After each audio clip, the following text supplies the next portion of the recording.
Well, economists use the term demand to refer to the amount of some good or service consumers are willing and able to purchase at a price. So demand is based on needs and wants. So a consumer may be able to differentiate between a need and a want, but from an economics perspective, they are the same. Demand is also based on ability to pay.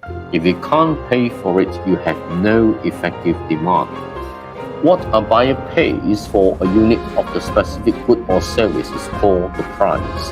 The total number of units purchased at the price is called the quantity demanded. A rise in the price of a good or service almost always decreases the quantity of that good or service demanded.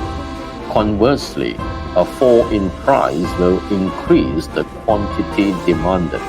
When the price of a gallon of gasoline goes up, for example, people look for ways to reduce their consumption by combining several errands.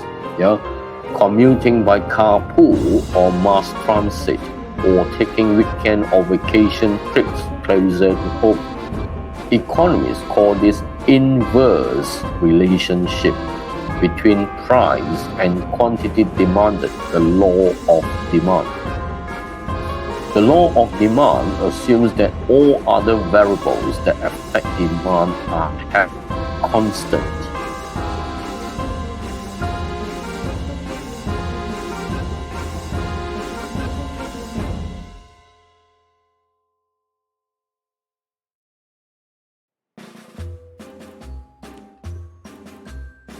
An example from the market for gasoline can be shown in the form of a table or a graph.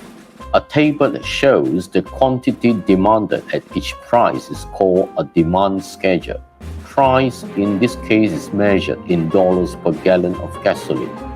So the quantity demanded is measured in millions of gallons over some time, for example per day or per year, and over some geographic area like a state or a country.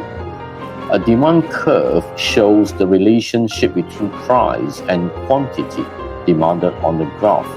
Your task is to draw a demand curve with price per gallon on the vertical line and quantity on the horizontal line based on the table in the attachment in your worksheet. Then give your interpretation of the demand curve or demand graph drawn. For example, what does it show? What is the law of demand?